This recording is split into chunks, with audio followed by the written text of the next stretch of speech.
Bonsoir à toutes et à tous et bienvenue dans les Jeudis de l'information. Nous répondrons à toutes vos questions dans la deuxième partie de cette émission. L'année 2018 commence fort sur le front des addictions. C'est d'abord la Californie qui légalise le cannabis récréatif, ce qui n'est pas une nouveauté, mais la taille de l'État américain et son influence sur le monde va relancer inévitablement le débat dans notre pays. Il n'a d'ailleurs probablement jamais cessé, c'est un jeu récurrent des politiques.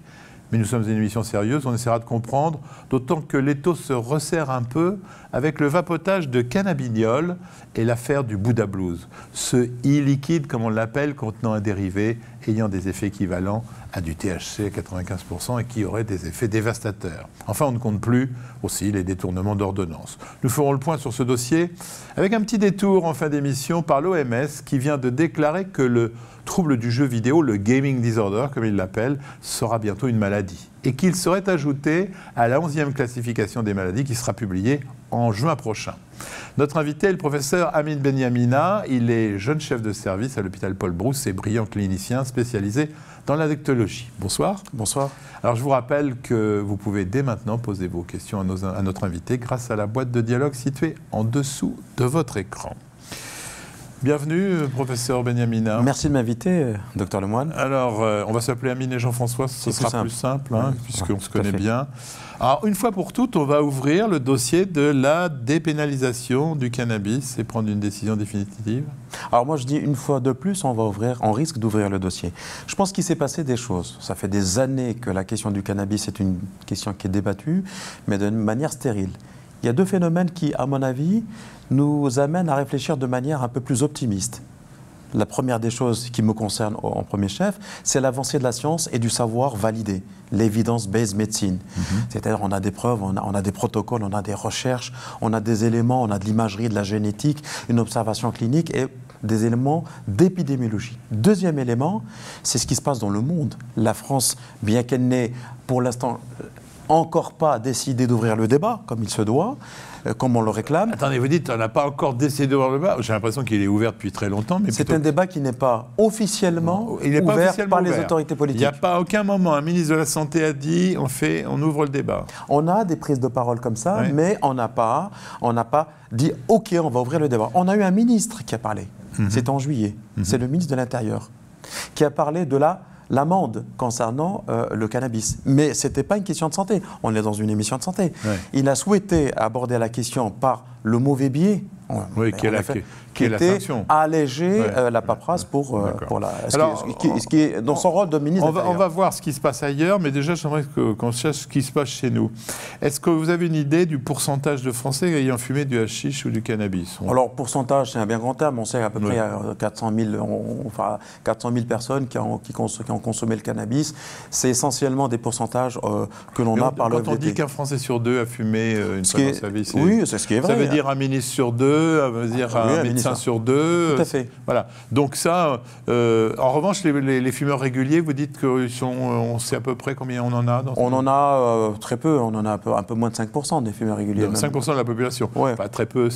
Oui, moins que ça. Par rapport aux gens qui boivent, ça fait peut-être... C'est rien du tout. Oui. On a 16 millions de fumeurs de tabac tous les jours. C'est vrai. Voilà. On a une idée de l'âge du fumeur de cannabis. C'est un adolescent ou c'est... C'est tout le monde. En vérité, ce qui est intéressant en matière d'âge, Jean-François, c'est pas l'âge des consommateurs, c'est l'âge du premier contact.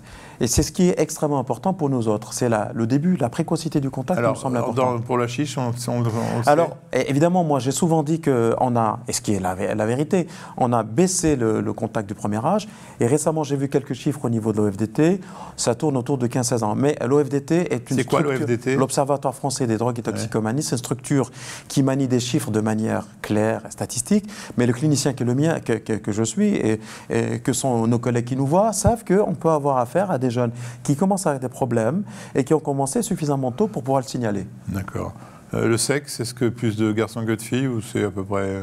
Bon, Alors pour le sexe, on a encore des biais de déclaration. Les filles déclarent moins et que les garçons... C'est du déclaratif obligatoirement. C'est du déclaratif, évidemment. Est-ce qu'il y a une sensibilité individuelle? Est-ce qu'on est plus ou moins sensible? Les gens vous racontent des histoires en disant « moi j'ai fumé, ça m'a rien fait », d'autres en disant « c'est… » C'est extrêmement important et c'est un sujet extrêmement important. Pourquoi? La sensibilité individuelle est importante. On dit individuellement en vérité, on est l'héritier de sa lignée personnelle, familiale, génétique, environnementale, sa sensibilité aux produits, et puis on a des facteurs qui sont transnosographiques, c'est-à-dire qui touchent toutes les addictions, où on voit dès lors qu'on touche à un produit, on a une sensation particulière, une réaction particulière. Elle peut être positive, c'est-à-dire on se sent bien, ou négative, perçue comme ça, et on ne veut plus y toucher.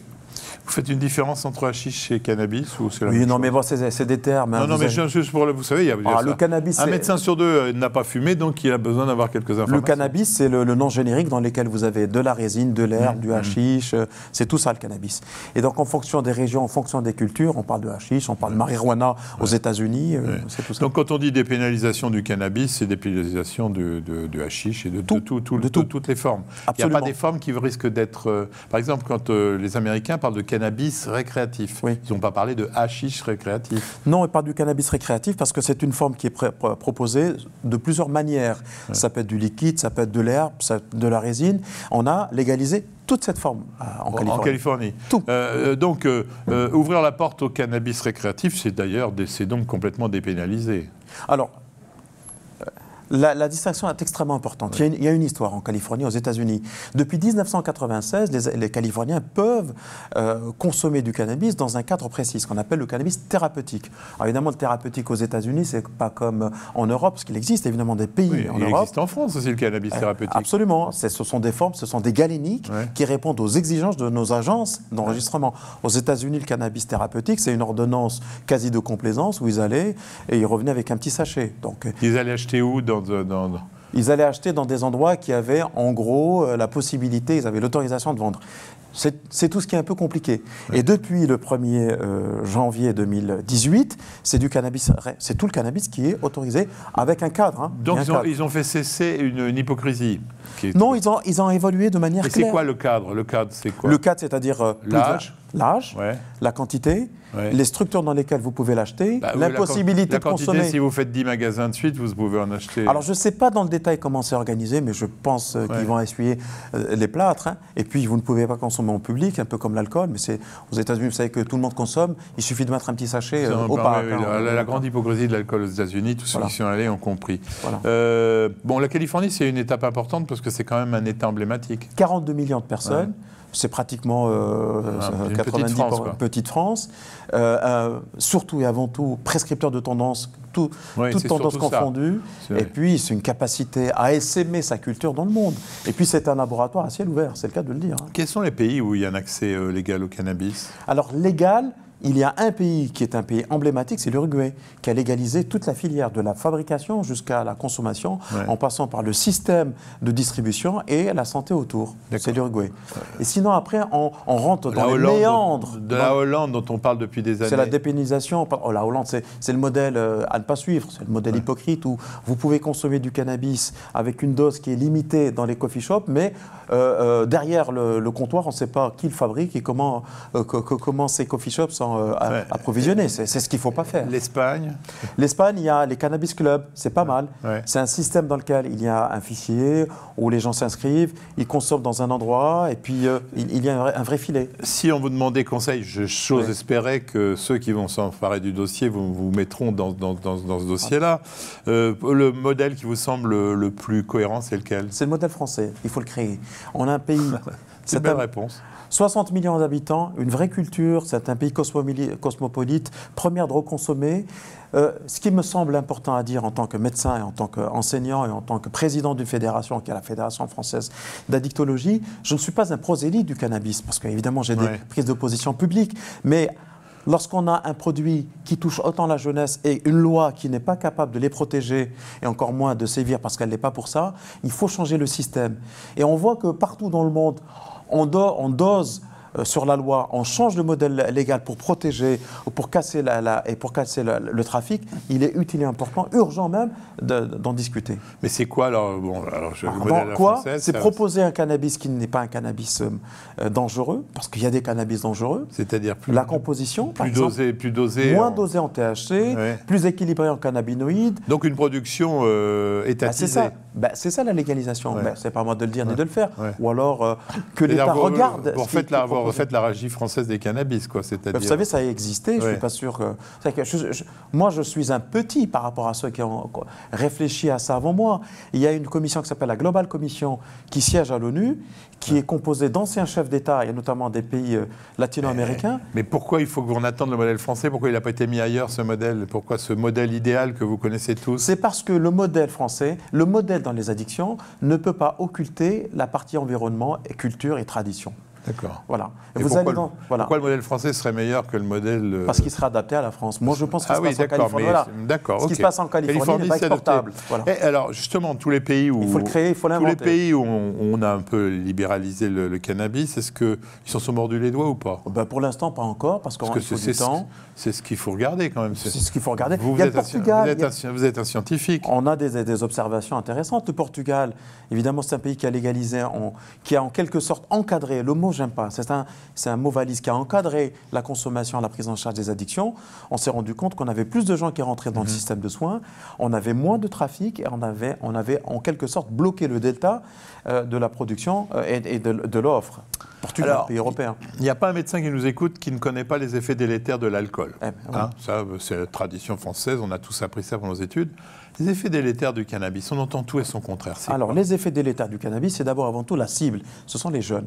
Le premier effet pour lequel il faut se mobiliser, c'est les troubles cognitifs, la déscolarisation, la perte de concentration, le fait de finalement de mettre entre parenthèses ses capacités scolaires au moment où on est en pleine... Mais je sais que vous n'aimez pas la comparaison avec l'alcool, mais est-ce qu'on doit faire une différence entre le consommateur occasionnel et le consommateur quotidien? Oui, il faut pareil la faire. Pour le... Il faut la faire, Jean-François. Donc, si les enfants qui sont des enfants de fumer... ce qui est difficile à exprimer, en fait, c'est qu'on préfère dire aux gens ne prenez pas d'alcool, et on essaye que les enfants n'en prennent pas. Donc, je suppose que pour le cannabis, c'est pareil. Et donc, le système à la française interdit le cannabis avant 18 ans. Même avant 15 ans, je veux dire un truc. Avant 15 ans. Ça veut dire que tous les dealers vont continuer à se faire la partie belle avec mais si on casse par une production, ou par une distribution, ou par une loi quelconque, ce dealing, ce système, on peut peut-être arriver à parler de manière cohérente à nos jeunes, parce que pour l'instant, on les livre. Cela dit, l'alcool est aussi interdit. Mais vous connaissez mon point de vue, Jean-François, sur l'alcool. On a interdit l'alcool avant 18 ans, mais les grosses ivresses, elles commencent à 14-15 ans. Et où dans les banquets, dans les mariages. On a un problème de culture. Faculté aussi. Il n'y a pas uniquement que les milieux ouvriers qui boivent. On est bien d'accord. Mais vous savez comme moi que l'alcool est soutenu par un système qui est extrêmement puissant, que c'est le lobby de l'alcool. Vous vous battez c'est pas le thème de l'émission, contre le binge drinking et cette alcoolisation massive du jeune. Est-ce qu'il existe un binge smoking ? On peut le comparer quand on a des jeunes qui consomment au-delà de 10 joints par jour et qui prennent leur premier joint alors qu'ils sont encore sous la couette. C'est qu'on peut se poser des questions sur la consommation itérative et compulsive et qui pose problème. La consommation de cannabis fait consommer du tabac ? Alors en France, hélas, oui. Alors qu'aux États-Unis, non, on a affaire à des consommateurs exclusifs de marijuana. Et il est vrai, c'est un enjeu de faire là-dessus. Et c'est pour ça que le débat sur le cannabis dans le vapotage est un faux débat. C'est pour ça que j'allais bien. Vous comprenez que je vous ai emmené tout droit vers ce... Mais oui. Alors, justement, pourquoi vous dites que c'est un faux débat ? Pour vous, le vapotage... Parce que de manière pragmatique, si on retrouve quelques effets positifs liés à la consommation du tabac dans le vapotage, on peut retrouver les mêmes effets. Là, si on a du cannabis de bonne qualité, entre guillemets, bonne qualité, que les choses soient claires, qui ne soient pas délétères. Je ne vois pas pourquoi on monterait au plafond. Mais on part du principe qu'on est dans un système dans lequel on a légiféré dans ce sens. Donc si vous disiez, vous développez le système français idéal, c'est fumer du cannabis pur et non pas le mélanger avec du tabac. C'est pas pour de bonne qualité, c'est comme vous dites. Absolument. Et vous n'êtes pas contre de dire que le cannabidiol, le vapotage, est une solution pour éviter je suis pas le seul actuellement ceux qui. Absolument. Alors pourquoi le dossier est ambigu? Parce que c'est toléré Non, mais c'est pas plus que toléré. C'est plus que ça. Il y a tout un système social et sociologique du patrimoine français qui oppose l'alcool au cannabis. Le cannabis, c'est la drogue de l'étranger qui vient d'ailleurs, qui pousse pas chez nous, et l'alcool, c'est le produit du terroir. Simplement, l'alcool tue 49 000 personnes tous les ans en France. Et le cannabis, on attend encore les chiffres. Pour autant, si je pouvais, moi, dans un monde idéal, c'est limiter toutes ces drogues pour les gens qui sont vulnérables. Et ce n'est pas venir empêcher les gens de jouir. C'est pas ça mon but.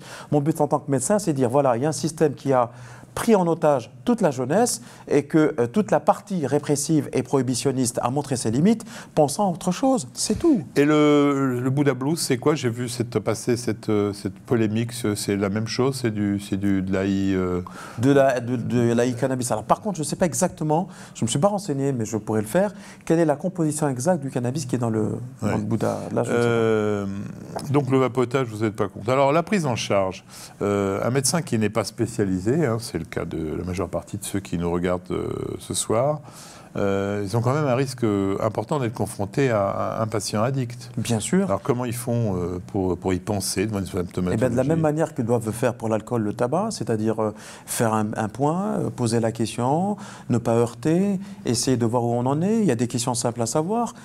C'est les questions de vulnérabilité qu'il faut explorer. À quel âge tu as commencé? Puisque en général, les médecins de ville et les médecins de famille connaissent la famille. 6 ans, un père, une mère schizophrène ou un trouble bipolaire. Il y a un deuxième facteur de vulnérabilité. Voir un peu où il en est sur le plan scolaire, voir où il en est sur le plan personnel. Et là, on se fait une idée des effets délétères de la consommation chez un jeune que l'on va peut-être vu naître. À partir de là, on intervient. Il est bien placé, le médecin de la famille. Moi, je dis, mais de manière positive, c'est l'homme du guichet. C'est le premier contact avec la réalité de la vie. Il peut y penser. Dans votre expérience, les patients les plus jeunes que vous avez eus, c'est quel âge? Moi, j'ai eu une époque terrible, 15, 16, 17 ans. Donc, il peut y penser dès qu'il y a des troubles scolaires. Il doit y penser. Il doit y penser. Les addictions doivent être interrogées. Comment il fait pour mettre en évidence l'addiction? Il peut faire une prise de sang? Il peut demander un test urinaire, mais le mieux, c'est que ça vienne dans la discussion, c'est qu'il arrive à en parler. Mais est-ce que c'est, alors là, je suis en question ouverte, est-ce que c'est être contre l'éthique de dire, je vais vérifier si vous avez de l'urée et puis demander... C'est compliqué parce qu'une fois qu'on a le résultat, qu'est-ce qu'on en fait? L'idée, ce n'est pas de savoir, il le sait, mais qu'est-ce qu'on en fait? L'idée, c'est d'avoir l'adhésion. Il le sait, mettre en évidence... Pour vous mettre en évidence l'addiction, c'est pas un problème, c'est assez simple. C'est assez simple. L'entourage, il est important dans la prise en charge? Il est extrêmement important. L'entourage, surtout les parents, les adultes, ils doivent avoir cette capacité à supporter l'annonce. Ils sont dans le déni de la réalité. Alors certains accompagnent les jeux de il faut bien que jeunesse se passe, mais il faut savoir ce qu'il en est. Et d'autres, ils ne veulent pas en entendre parler. Et comment on fait pour vis-à-vis d'un jeune adolescent qui fume, pour avoir l'adhésion de l'entourage sans passer pour un traître? Comment c'est le médecin? Vous pensez que la famille, de toute façon, le sait, même si elle fait le déni? La famille le sait, évidemment, la famille le sait. Même les parents qui ont le sentiment de découvrir. Il y en a quelques-uns qui découvrent. Il y a des questions précises à poser en consultation aux enfants, aux adolescents? Tu en es où avec le tabac? Est-ce que tu fumes autre chose? Tu as déjà fait une expérience des drogues? Est-ce qu'on t'a proposé? Il faut aller comme ça directement, c'est pas la peine. Dans un esprit d'empathie, de convivialité, de confiance. C'est vrai qu'on a fait une émission sur le suicide où, faut pas tourner autour du pot, les médecins tournent autour du pot et le spécialiste disait attendez. Il faut aller direct. C'est pas la question qui est problématique, Jean-François, c'est la manière de la poser. Alors on fait quoi quand on est un médecin généraliste dans une famille? On fait une thérapeutique tout de suite ou on passe la main à un spécialiste comme vous? On essaye de faire dire les choses et de faire prendre conscience. On fait un travail de motivation et on essaie de voir où on en est. On n'est pas obligé de changer si le jeune consomme de temps en temps et si les résultats sont bons, qu'il n'y a pas de facteur de vulnérabilité, on le suit. Vous ne passez pas tout de suite dans un circuit, de soutien, simplement essayer de faire prendre conscience à tout le monde qu'il y a le problème. Absolument. Et voir si la situation s'aggrave ou s'aggrave pas. Complètement. Alors, ils ne sont pas tous obligés de venir dans mon service, service universitaire. Non, mais c'est combien de temps? Ça peut se faire sur plusieurs mois Sur l'année. Il y a les CJC, les consultations jeunes consommateurs, il n'y a pas de médecin prescripteur, il y a des psychologues, des milieux... Non, mais là, c'est-à-dire on est déjà rentré dans le circuit. Je parlais du médecin de famille. Il reste là, il a en tête, il voit...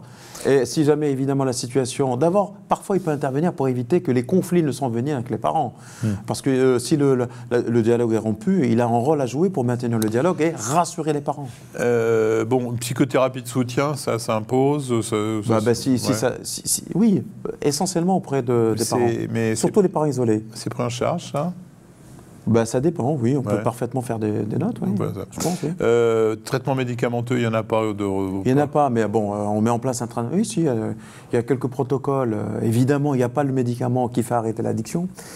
Il y a une démarche... Le baclofène du cannabis n'existe pas. Non. Il y a le mucomyste, l'acétylcystéine, qui baisse un peu l'appétence, qui a montré... Il y a quelques séries qui ont montré... Et vous le prescrivez ou c'est... On le prescrit. Vous le prescrivez pour la cocaïne. Ne serait-ce que pour prescrire quelque chose. On le prescrit parce que c'est vrai, c'est un acte de confiance. Bien évidemment, il ne faut pas mettre le doigt dans les psychotropes. Ça ne sert à rien. Attends. Les psychotropes, oui, lorsqu'on a identifié une dépression, un trouble bipolaire, une psychose, oui. Quand on est dans une comorbidité. Là, on a fait un diagnostic où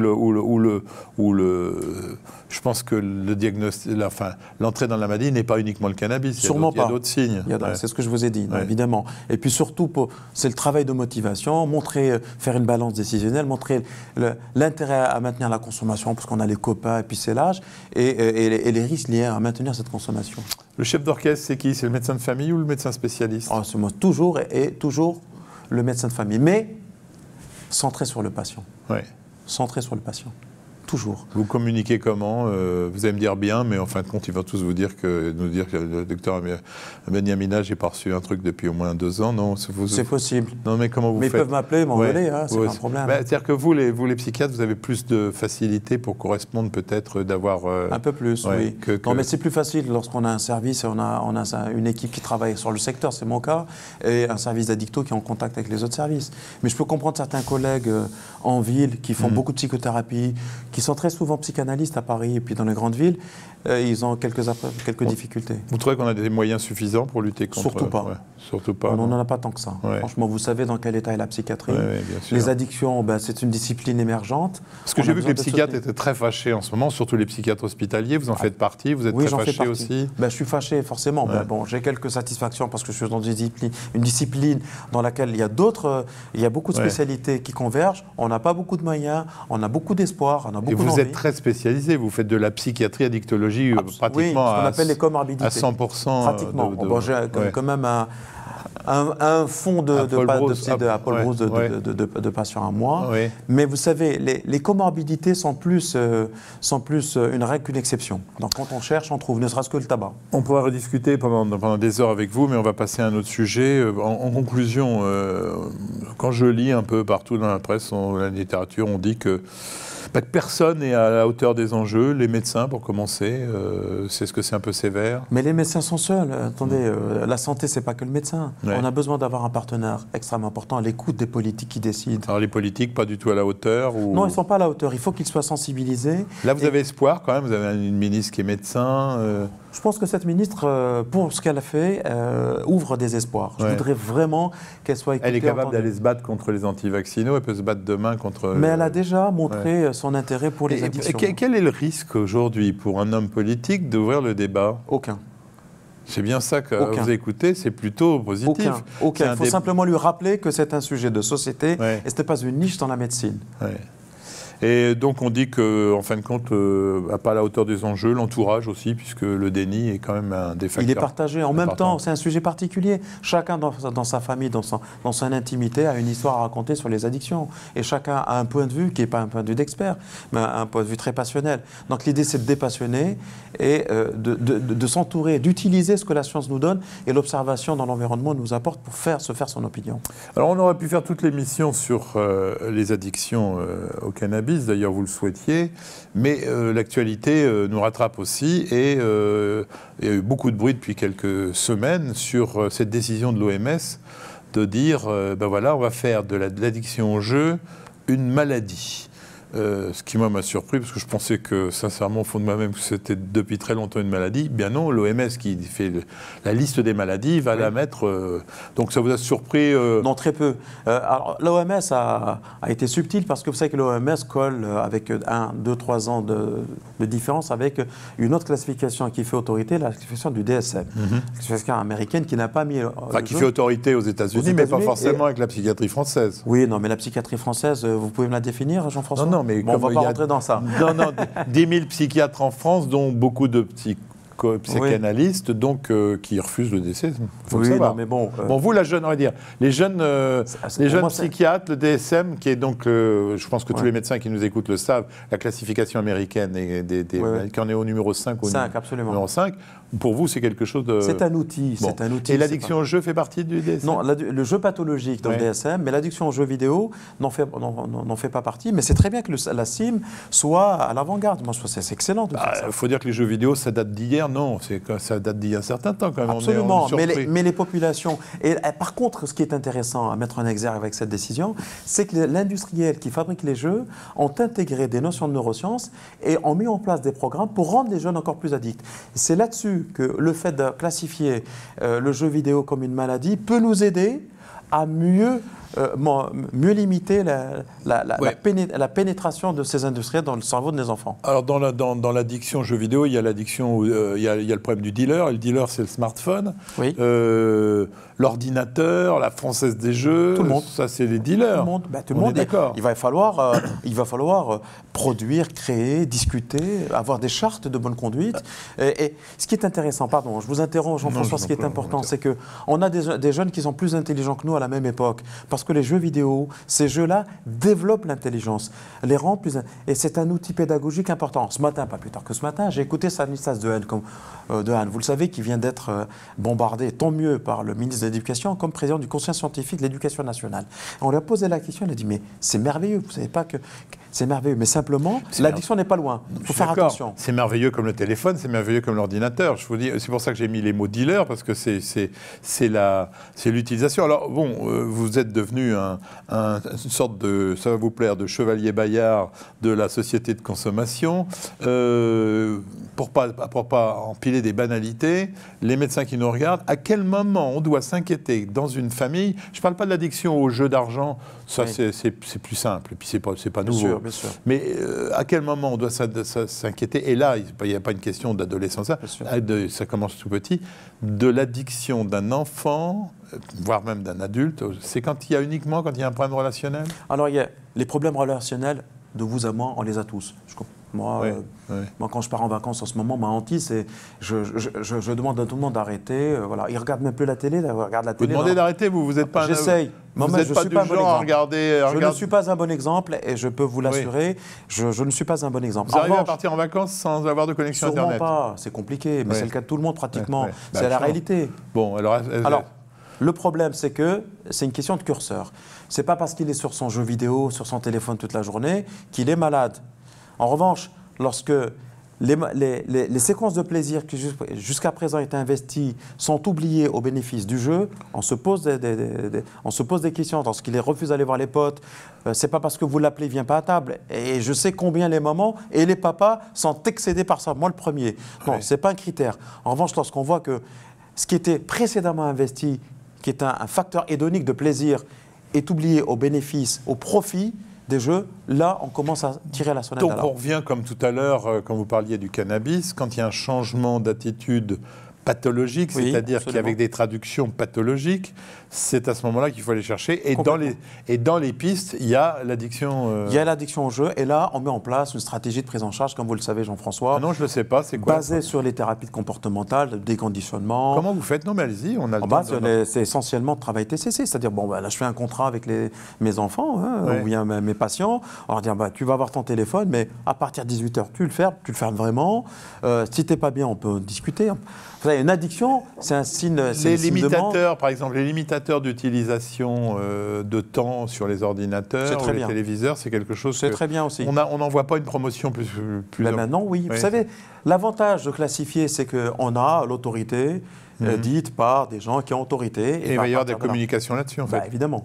Donc vous dites qu'il y a des solutions apparemment très simples. Pourquoi il y a des services qui sont spécialisés dans l'addiction au jeu? Je pense à celui de Nantes qui pendant très longtemps a été le modèle. C'est si compliqué que ça ou... Non, c'est parce qu'on a des gens qui s'y intéressent, ils vont au bout des choses. Mais partout, on peut prendre en charge du jeu. Il y a des protocoles. Mais maintenant, vous avez des protocoles il y a des protocoles assez simples.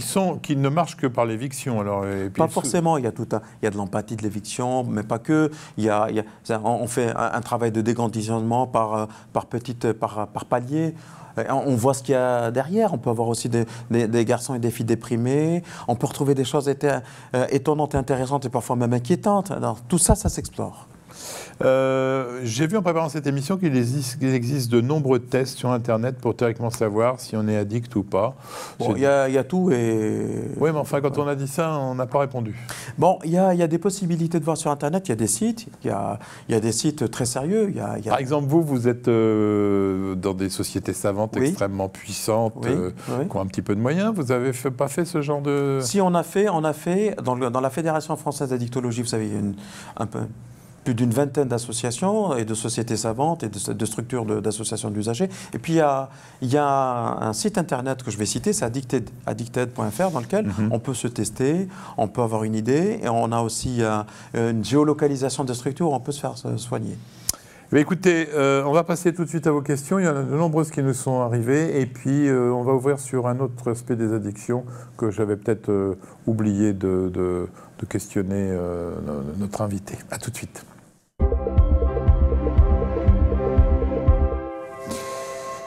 Nous sommes donc avec le professeur Amine Benyamina, spécialiste des addictions. Alors, on m'a reproché d'avoir pas parlé d'une addiction qui est très, très dans l'actualité. On parle beaucoup de harcèlement sexuel. C'est la manifestation d'une addiction pas forcément soupçonnée? Alors que les choses soient claires, l'addiction est une maladie qui se définit par un comportement répété qui entraîne de la souffrance et qui est dommageable pour la personne essentiellement et peut-être aussi pour l'environnement. Le débat sur le harcèlement sexuel n'a rien à voir avec l'addiction. On ne pourrait pas imaginer qu'un addict au sexe, parce que je voulais vous amener sur ce sujet-là, est harceleur. Oui, il peut être harceleur, il peut être dragueur, il peut être lourdingue. On a failli avoir un ministre un peu addict. Dans toutes les histoires qu'on racontait, c'était quand même du harcèlement. Je ne le connais pas, je ne l'ai pas vu, mais je pense que dans sa pratique, je pense que dans la manière avec laquelle j'ai lu, comme tout le monde, les éléments, ce n'est pas l'addiction, je ne sais pas si l'addict, qui peut être à l'origine de ce type de pratique. De ce que j'ai vu de l'extérieur, c'est plutôt sa position et son emprise. Et c'est souvent le cas. L'emprise est le déni de la personne en face. L'harcèlement sexuel, si demain vous avez à prendre en charge de façon thérapeutique un harceleur chronique, vous faites quoi? Je vais voir s'il est addict, parce que moi, c'est addictologue. Et là, j'ai des critères précis pour savoir s'il est addict ou non. En général, les addicts s'organisent pour pouvoir assouvir leur addiction. Comme un toxicomane qui prend ses précautions pour avoir son héroïne, ou l'alcoolique qui cache ses bouteilles, le harceleur ou l'addict sexuel, il a une pratique de consommation, notamment tarifée. Mais les addictions au sexe, elles font plus rire que pleurer. C'est triste, parce que c'est une réalité. Mais est-ce que c'est le machisme qui a fait qu'on l'a mal étudié? C'est quelque chose qu'on n'a pas étudié pendant nos études? Non, c'est même pas le machisme, Jean-François. Vous savez ce que c'est? C'est parce que d'un plaisir, on devient prisonnier. Et donc, évidemment, ça fait rire et ça pousse au calembour et aux blagues. Alors que les personnes qui en souffrent, réellement, elles en souffrent vraiment, avec des plaies sur les parties génitales, avec une consommation effrénée, avec une chosification de choses du partenaire. Et là, ça pose problème. Dans l'interdiction au jeu, j'ai un médecin qui fait un commentaire en disant les sites de pornographie lourde d'accès incontrôlable, gratuit, comme YouPorn, ont changé la donne et vous voyez les effets chez les... Les effets que je vois, c'est la précocité du contact sexuel, c'est l'effacement du rapport sexuel normé et qui est devenu celui des acteurs pornographiques. C'est des actes qui étaient des actes intimes qui deviennent des pratiques banales, c'est ça. Un médecin me disait maintenant, quand il discute avec des jeunes filles, en disant malheureusement, je vais être un peu grossier, s'il n'y a pas de sodomie, de triolisme, c'est pas un acte normal. C'est ce que je suis en train de vous dire. Oui, non, mais j'étais un peu plus cru que vous. C'est exactement ça. C'est qu'on ne sait plus ce que ça veut dire un acte normal, puisque... Et alors on fait quoi? Mais il faut faire un peu d'éducation. Je pense qu'il faut limiter un peu les accès. Oui. Je pense que l'éducation sexuelle doit être aussi un des éléments. De la même façon que vous dites qu'il faut limiter l'utilisation du portable, et on peut aussi limiter l'accès à ces sites-là, pourquoi, au nom de la liberté d'accès, on peut laisser une liberté d'accès, mais aussi faire de la pédagogie. C'est le principe de la réduction des risques. Faire de la pédagogie commence à l'école. Et moi, je plaide, et j'ai même plaidé auprès du ministre de l'Éducation nationale pour que l'éducation sexuelle soit une vraie discipline et qui prenne en compte la réalité de l'offre actuellement en ligne.